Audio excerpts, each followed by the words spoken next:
Pessoal, então, bom dia a todos, bom dia a todas. Vou fazer esse vídeo falando sobre, não é um react, mas é debatendo um vídeo do Ian Neves sobre Cuba. Vamos objetivamente. Eu tenho algumas diferenças com essa linha da Soberana, da UP, do PCR. Para mim não é marxismo. Marxismo para mim é maoísmo. Para mim eles são ecléticos de palavreado, linguagem marxista e traz confusão. Acaba sendo uma vulgarização do marxismo fazer isso. Porque os jovens, eles têm como procurar a verdade aí no Google.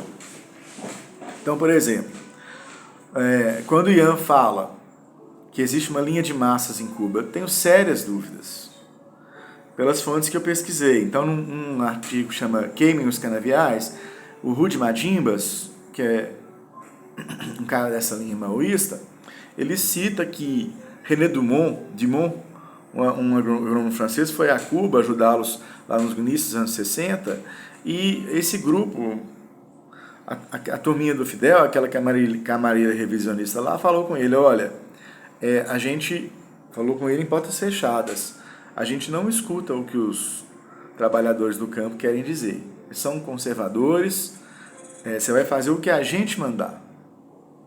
Entendeu? Ficou espantado com esse grau de caudilismo, de espíritos salvadores da pátria e super-homens que o grupo de Castro e Guevara tinha, no começo dos anos 60.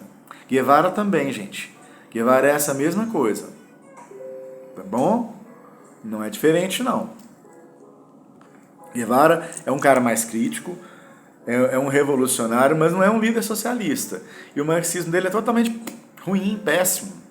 Castro também é muito mais um caudilho pintado de vermelho com um eclético. Os dois são isso, Castro e Fidel. Ecléticos de linguagem marxista. Só que isso leva à demagogia, à enganação, à confusão. Semeia confusão, a gente tem que pensar isso.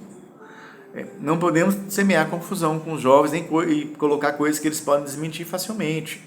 Então, o governo de Cuba agora está enfrentando uma enorme crise. Por quê?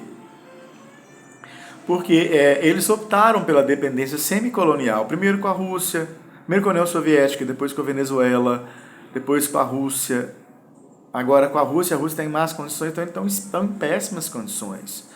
Então tá tendo apagão direto, tem filas, e tem mercado negro, tem filas para obter alimentos, tem pessoas, você pode ver facilmente em vídeos, morando na rua, tem indigentes, tem pessoas recolhendo comida no lixo.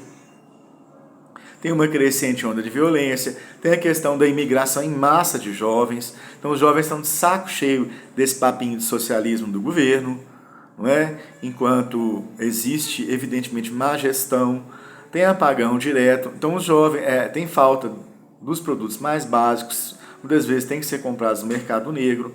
A economia em parte é dolarizada, o salário é baixo, então muitas coisas eles têm que comprar em dólar e euros. E o salário não alcança. Então essa é a queixa deles. E estão praticamente insatisfeitos os jovens, porque numa semicolônia igual ao Brasil, muitas das coisas que são banais aqui são difíceis lá, como obter um celular, comprar um carro. Então assim, uma boa ligação com a internet, que lá é estatal e muito lenta. Então assim, há uma insatisfação dos jovens muito grande com o governo lá e também outros setores, como os intelectuais, como por exemplo, eles fizeram o movimento de São Isidro. O movimento iniciou-se quando aconteceu o seguinte, estava rolando um documentário, estava sendo feito um documentário sobre Fito Páez, que é a espécie de Caetano Veloso argentino, faz muito sucesso em Cuba.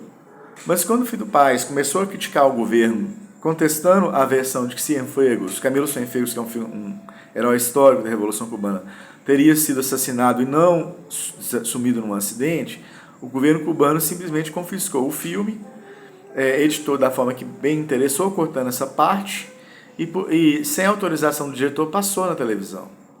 É muita baberagem, né? Então, e é direto isso. Outro que comete barbeiragem é o brasileiro Frei Beto. Ele fala, quando pergunta sobre a imigração em massa de cubanos, ele fala, mas quase ninguém consegue viver nessa sociedade de partilha.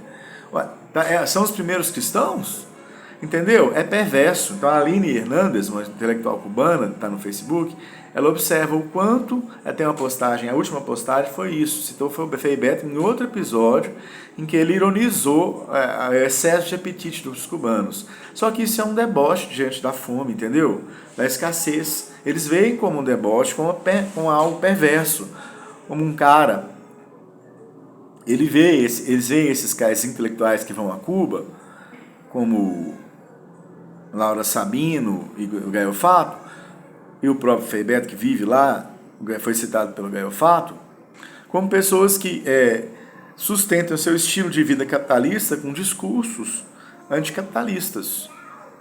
É dessa forma que a Aline Hernandes vê esses intelectuais, não é? Um discurso debochado, perverso, que distorce a realidade. Então, a gente tem que pensar nisso. Já que eles estão bloqueados, por que continuam na monocultura de açúcar e exportando açúcar em grandes propriedades estatais, tabaco, ao invés de serem autossuficientes em alimentos? Por que acontecem coisas que num protesto ali em 2021, o cara, um mais recente parece também, jovens são condenados a 14 anos de prisão por protestarem. Então, alguém que fecha sua rua para protestar contra a falta de água é reprimido, é processado. Então, se alguém reclama da falta de leite para as crianças, é obrigado a ficar com alguém da segurança pública na sua porta sem te deixar sair. Eu vi o cara que estava levando um protesto em 2021 falando viva o socialismo, abaixo a repressão. Ele levar porrada da polícia. Entendeu? Então,